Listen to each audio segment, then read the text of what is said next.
Hello, I'm Little Buck Prepper, and I'd like to thank you for joining me for another episode of Real Day Preppers, the one and only show that'll show you the truth without any corporate spin. We'll be talking to preppers, homesteaders, bushcraftsmen, as well as tactical and gun guys. This show is all about them, what they do, how they do it, and why they do it, without any of the corporate spin or outside influences. So join me as we take you on this journey and show you the real thing and how they do it and why they do it. Y'all take care and enjoy the show.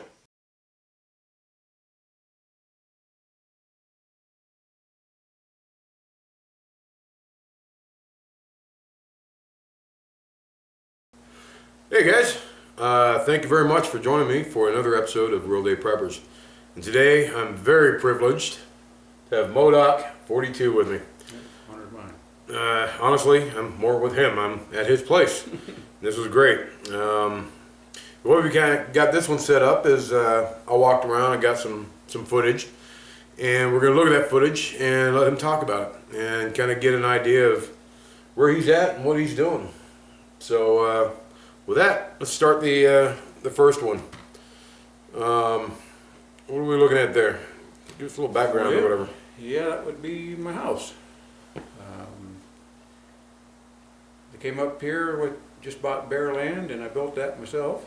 I lived 2 years in a trailer while I designed it and drew the plans for it, and then built it. I had my aunts and uncles come out. About 14 of them came out for 2 weeks and helped me get the framing and the roof on, but everything else I did myself. Plumbing, electrical, drywall, all of it. So. Well, I gotta say, I'm impressed. He overbuilt it big time. Kind of explain some of that, maybe. You know? Well, that's just what I wanted to do. Everything that calculated out, if it calculated out for a 2x6 or something, I'd put a 2x8 in it. So everything is overbuilt. The foundation will actually support a 3-story house. And I did that with the mind if I, want to expand it later. I could add on to it either up or out. Well, I gotta say that it's very impressive because the view that you get from this sorry, I'm trying to mess with the computer here at the same time. Is just amazing. My wife has been sitting out on the porch the entire day with her Kindle, just loving and taking in the nature and the quietness of it. And let's take a look at the inside of the house here. Being that he built this with his own 2 hands, his own blood, sweat, and tears, it's really impressive what you a lot of that what came out of it. So let's take a look at this one. What we got? This is the living room. Mm-hmm. Yeah, and everything, it's not obvious to the normal person's eyes or anything, but everything has a purpose, or at least there's a reason for everything. The windows, some people say, well, why didn't you make the windows bigger? I made them that size. It met the code minimum, but yeah, I didn't want too big because then there'd be a lot of heat loss in the winter time, and we do get long winters up here, so. There you do. Now these pictures really struck me. You want to give a little background on these? Well, these are just pencil drawings that my brother Wyatt Winable draws. He's a quite talented artist, so they're special to me. This here is an old '94 Corvette I had, and you might notice the what do they call that? The neon sign hanging from the palm trees. That's because at that time I had a little ice cream restaurant, and I called it the Sweet Oasis. And so he kind of incorporated the 2 things there together for me. Very cool. It's very, very well set up, and it's amazing to come into a house like this of a single guy and see it so pristine and clean and just well designed. And I love this design right there of just the open cabinetry. Some people, they may want doors on it. Maybe you can talk about why you haven't put them on. To me, I like the idea because you don't have to fight with everything. Pardon all my booze up there too.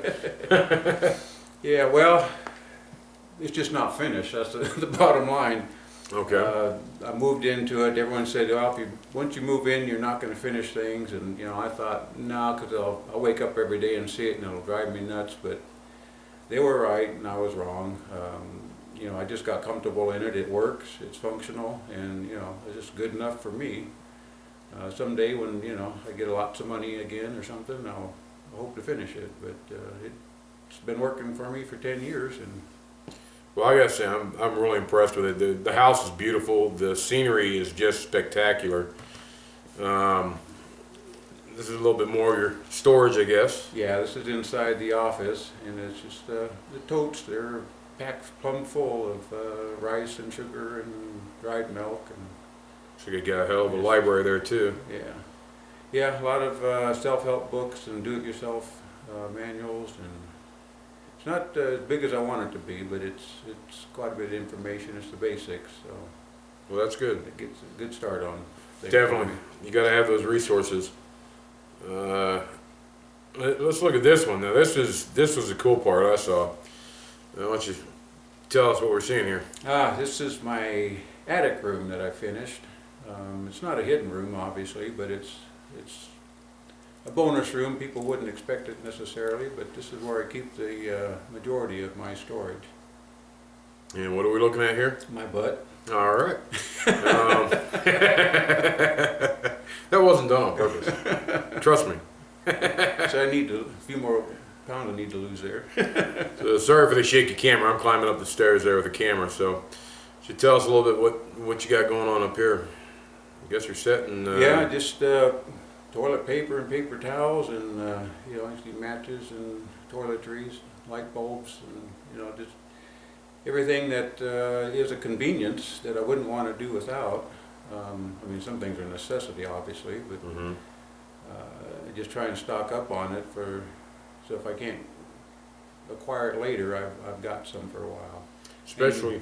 Go ahead. I'll just say up here where I live, it's a possibility of getting snowed in. That's exactly where I was going. Yeah, this doesn't have to be an SHTF situation. It could just happen any time. So You were telling me you guys were snowed in or power out for 11 days. 11 days one time, and ice storm up here. 11 days doesn't seem like that long until you're 11 days without Yeah. anything you want. Wow, what do we got here? It's a bunch. Well, half of that is in the corner is empty jars, and then the other half is filled jars. I've got jellies and jams and pickles, sauerkraut, vegetables, lots of beef and hamburger and things like that in there. Might not be real impressive for some people, but I'm just by myself, so this is more than a year's worth of food for me. Easily. What do we got here? Paper is something I don't hear mentioned much, but it's something I think is important in a grid down situation. Shit hits the fan, you probably won't have email, computer or cell phone, so. Set. Seeds? Yeah, seeds in there. Yeah, so the paper I think is something that could become important, go back old school to write message and stuff. And I don't throw away any of my old clothes. Those are old wore out socks. And I do store new socks in undershorts, so I've always got those. Yeah, I think that's a major thing, at least with me, that I haven't really thought about, is the fact that clothes are going to wear out, and if the unfortunate happens, which we all hope doesn't, look at that. Here too is all my old pants I hang on to just for mending material, or you could patch quilt a shirt or something out of it. Just like you got bolts of used half used bolts of cloth that I got from a yard sale. Actually, those came from a thrift store type thing, but I think I paid 50 cents a bolt for them. So that's pretty impressive, because that's something I've never thought about, and I will definitely start thinking about it now. Looks like just a bunch of kitchen items and a little bit of your storage, but stuff that could come in handy. Yeah, it's just typical storage there, but definitely, pots and pans could wear out too. So I have lots of those I can turn to if I need to. That's pretty cool. I like that. I think at this point we're going to go ahead and before we hit the outside, we're going to take a quick break, and we'll be back here in just a minute.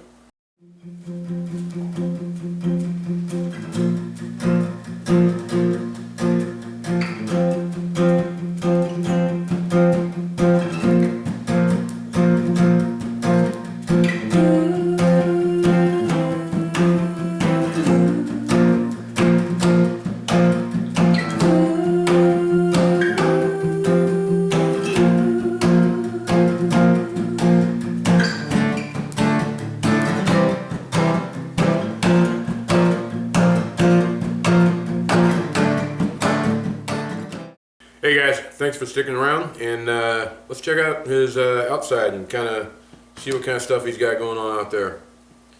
What's that? It's chicken house. Yeah, that's when I get in trouble. I get sent out to the chicken coop there. No, I only got 5 chickens, so it's just a small chicken house that'll fit them. And you can see him busy at work. Yeah, and I probably ruined it because that was the one egg that's been in there all day, and she's probably getting ready to drop another one, and I scared her out of there. Yeah, you can see she's losing half her feathers there. She's molting right now, plus the rooster always rapes her. So. Yeah. You had one in there, you guys might see it, has no tail feathers. Yeah. Give a little story on that. Well, it was one morning I heard a death scream from the chicken and ran out there in my skivvies and and I assume a chicken hawk came down. The top of their run is open and they'd been attacked before by the hawk. So I think a hawk came down and snatched her up, and she was able to get away, but she lost her tail feathers in the process. So. Yeah, she's a little bit bloodied up on her back. Might have been from the same thing. But what I did here is I just threw in a bunch of peanuts. The peanuts he feeds the squirrels. The chickens really dig. And explain what the rooster does, because I saw this is pretty impressive. Rooster's quite a gentleman. He breaks all the shells open for him, and he, no matter what I feed him, breadcrumbs or whatever, the rooster will provide the food for him for easy pickings, and then he stands back and lets them eat. So here he's breaking the shells open, leaving the nuts for the hens to get. So he takes care of his girls there. Yeah, they're all at one end because one of the hens took one peanut down there, and now they all thought they're down there, and then we got a little bickering going on there. They do like their peanuts. Yeah, I was surprised. I never pictured chickens eating peanuts, but I guess that's what they do. And after that, I took a walk around, and well, first off, how long have you had the chickens? I've only had them for about a year, so I'm brand new into the chickens. Prior to that, I had rabbits. I tried those for a couple of years. Butchered quite a few of them out, but it just never got easier. Mm-hmm. So I thought, why am I putting myself through this? I know I can do it now, if I need to.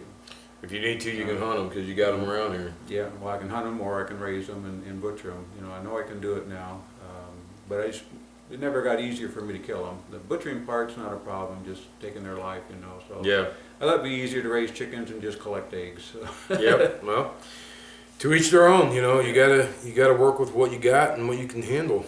Let's take a peek at the next section here. What do we got? Let's see a little bit of the chicken pen, and then we got the garden. Yeah, and it's doing better this year than it ever has. The garden has been a struggle for me because we got such a short growing season up here. We get 90 to 100 and about 110 days on the long end. And even during that time, the nights get real cool. So things just don't thrive here like they do in other parts of the country. But I keep trying to see what grows up here, keep amending the soil, and this year I've got at least a lot of greenery. I got quite a lot of fruit setting, but winter's just around the corner, so they're probably not going to come to fruition. Yeah, probably not going to. I'm getting a few. I got a few small tomatoes, and I did find out that's what the smaller tomatoes grow better than the larger ones.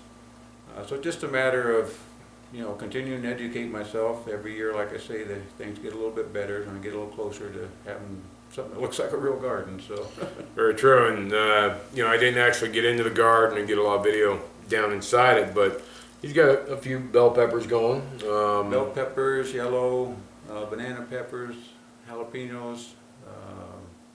What were those? Dirt tomatoes or what were they called? The garden cherries. Garden cherries? Yeah, garden cherries, and then I do have garden tomatoes and yellow pear tomatoes. You got a tree. It's a pear tree. Yeah, I got 2 pear trees, 2 apple trees, and a peach tree, and they're pretty young too. So it's going to be a little while before you get any fruit off those, right?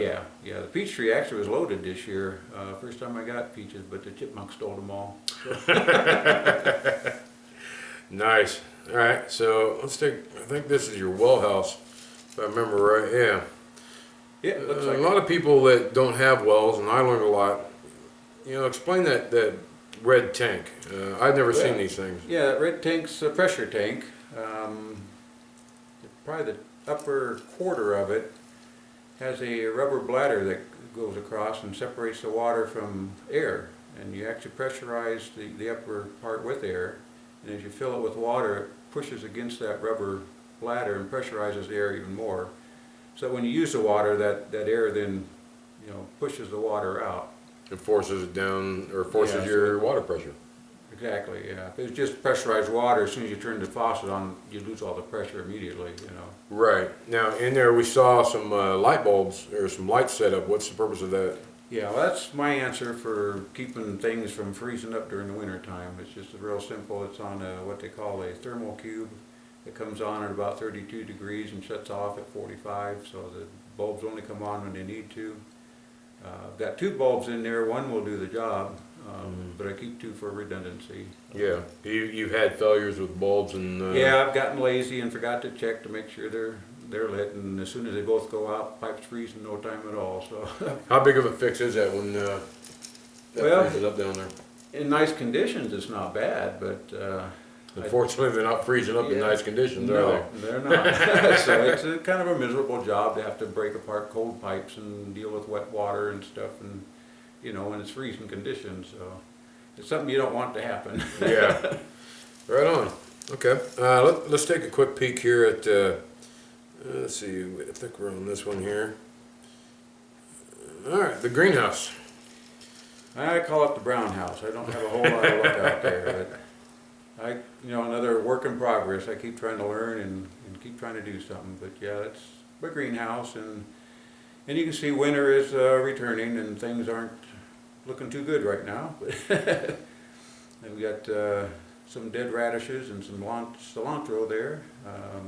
In the corner there's a garden huckleberry that's...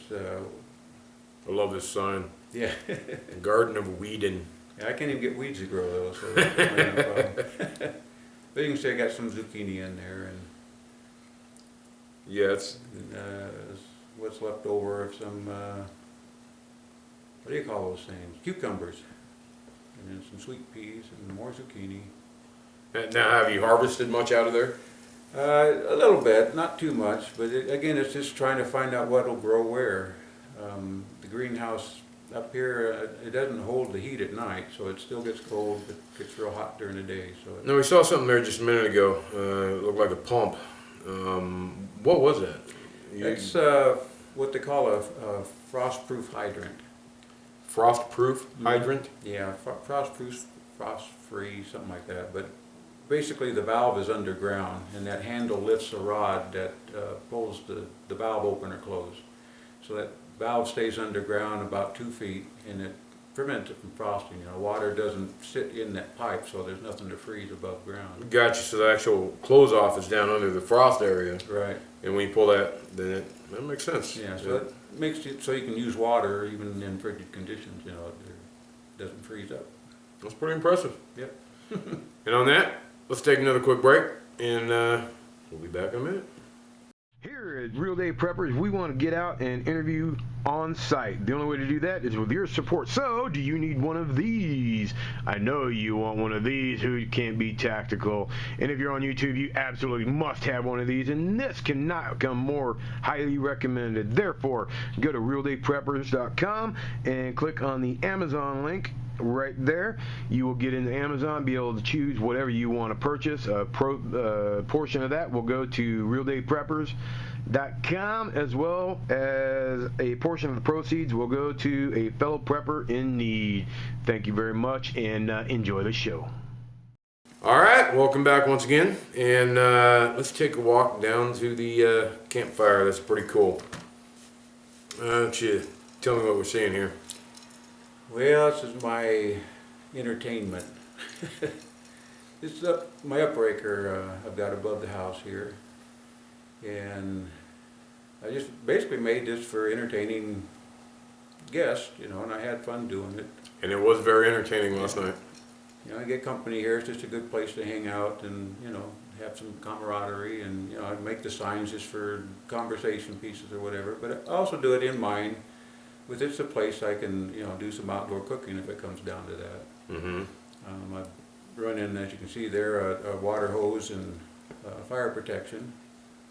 So as long as I've got water and can pressurize it, and you know, I try and keep things safe up there. It's kind of funny how he's got everything labeled. Like, Yeah. he got his kindling labeled out right there. Not like there's not kindling all over the forest there, but True, very true. It's a beautiful spot too, and it's light. It's nice and far back away from the house. And we had a great time there last night, and of course the bar. Got to have the bar. Got to have that, or put the little 5-cent sign on there and be Lucy's psychology. That got used quite a bit last night. And of course, anywhere you have a bar, you got to have somewhere to empty it out at. Yep. So Yep. And that's where we're going next. nice big tree up there. The pit spot. Yeah. Little barrier, so there is a little road out a little ways. So Yeah, a little privacy built in. yep. You know, I really like the way he did this. You got X marks the spot for the guys, and you got the girls' spot right there. And this is the thing I thought was really kind of cool. You know, what made you think of this? Well, you know, the worst thing would be to walk behind a tree and see it's already being used. Good point. So, So it comes around and occupied. and they got it sticking out there so the guy or girl, when they leave, they basically run into it so they don't forget to put it back up if it's not occupied. So That's pretty ingenious. It's pretty creative for sure.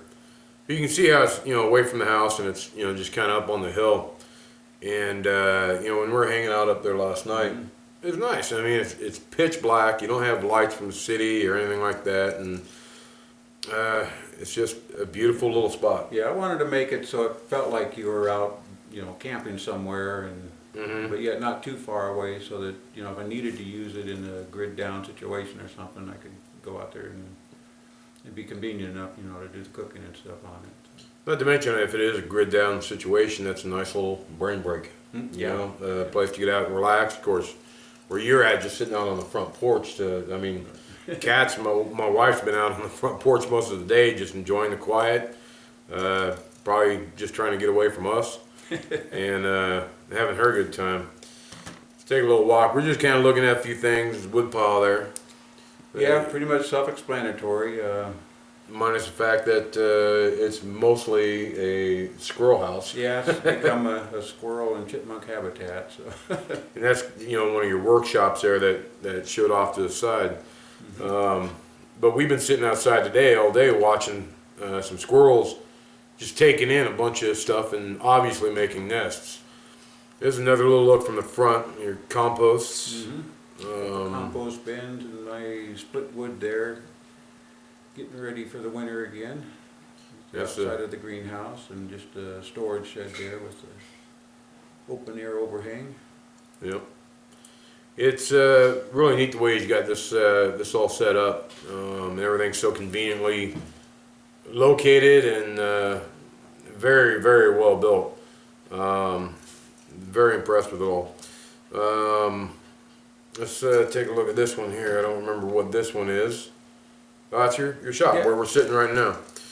You got a hell of a lot of tools, and I mean, Yeah, all those tools pretty much built this house. So ice cream makers. they're well wore out, but yeah, that's that would be my zombie Twinkie. So I got to see a lot of hand cranks, so that's even grid down, I can still make my ice cream. Nice. And obviously, not just because he built the place with these tools. That's a hell of an ice cream maker there. Yeah, leftovers from my Sweet Oasis business. You know, having these tools is an asset if it was a total grid down. Yeah. And even just in the grand scheme of things, he's got access to the tools to do whatever he needs to do. And you know, I look at some of these chairs we're sitting on, and he's re-welded them and fixed them, made them work. It's pretty good gas storage, fuel storage. Yeah, up here, you know, you gotta go a long ways to get anywhere, so I do try and keep, you know, a decent amount of fuel on. I mean, again, it's not impressive by some standards, but it's necessary up here just for everyday living, really, you know. 'Cause Yeah, absolutely. And, you know, in this shop, he's got pretty much just about everything you need. Well, he has everything Got everything to build a house. Yeah, he has everything you need to build a house. Chain hoist to pull a motor. He's all set. Good welder, oxyacetylene. He's pretty well set. So with that, let's take one more quick break, and then we'll do the final question and a little bit of wrap up. All right? Sounds good. All right, we'll be right back, guys.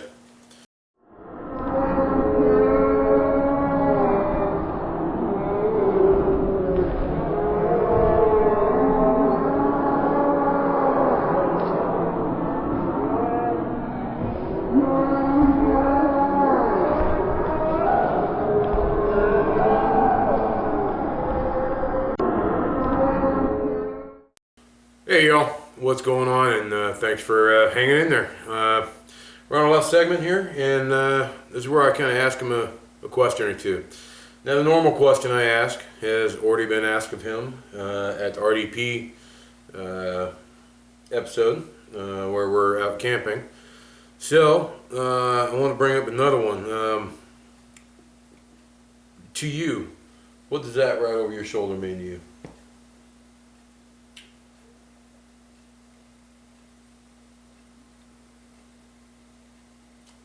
Well, I get I get a bunch of emotions, which caught me off guard on that. But That's the point. it's a source of pride. It's my home. You know, the freedom, but also the sadness that it's slipping away. You know, and I know it's scary what the future is going to be. Very true.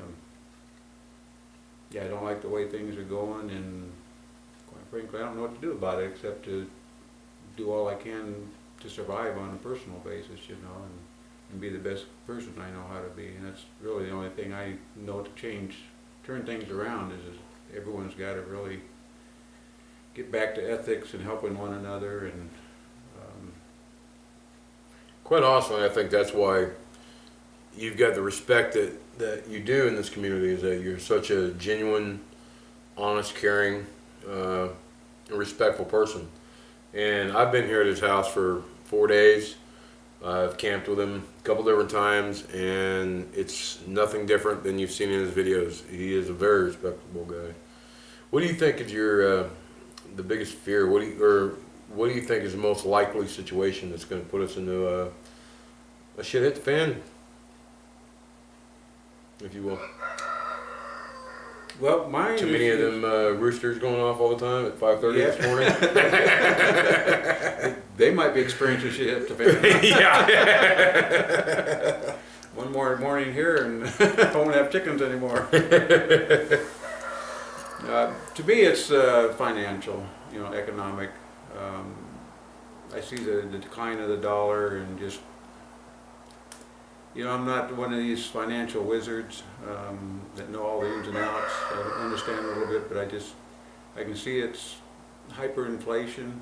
Mm-hmm. I've got some thoughts that the current administration wants the economy to fail, so that as a push towards a one world government. Yeah. But you know, maybe getting off on a tangent there, but I think that's going to be, you know, what the first biggest thing we see is that's not a natural disaster. You know, it's going to be the financial collapse. Okay. I guess the last question I have for you is, what brought you up here? You're in a very secluded area, and to me, it just seems like a natural answer, and might be neighbors here fairly soon.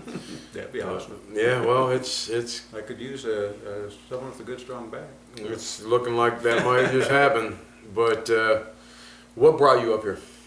Well, in '95, I had my own personal SHTF situation. At the time, I had an awesome job. I planned to retire there. I had 2 houses I was buying, brand new cars, you know, living the American dream. And I had an injury, you know, that required a few back surgeries now. Yeah. But you know, that was the last time I was able to really work anything productive where I could earn an income. And as a result of that, I lost everything. No. I mean, literally everything. I was living at my mom's house with an old car and everything I owned fit in the trunk of it. Do you want to expand on what the injury was? I mean, or how it was, happened? Back you don't have to injury, if you don't want yeah, to. no problem. No, I just see,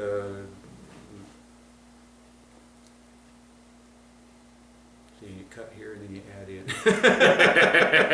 You don't have to answer if you Holding don't real want to. still. Like I say, this is all real. If you don't want to answer that, you don't have to. Oh, she steps on them.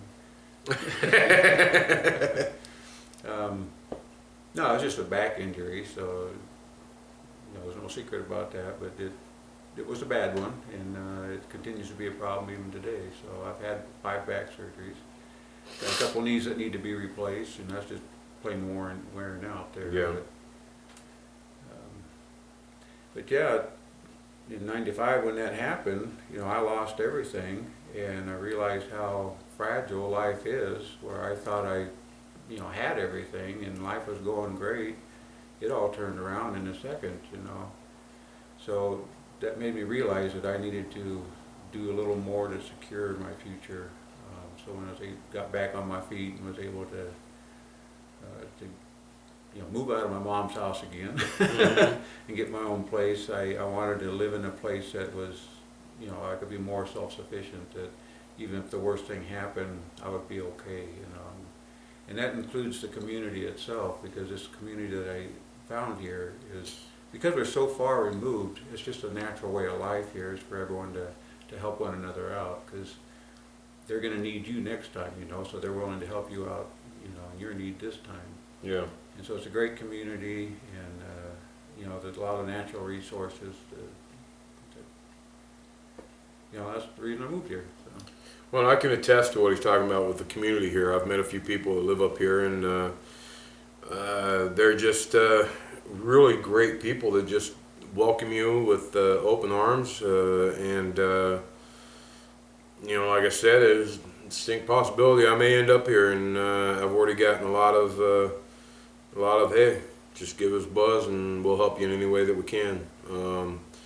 So it's pretty impressive. This is a dream spot. Me and Kat have just been in awe while up here.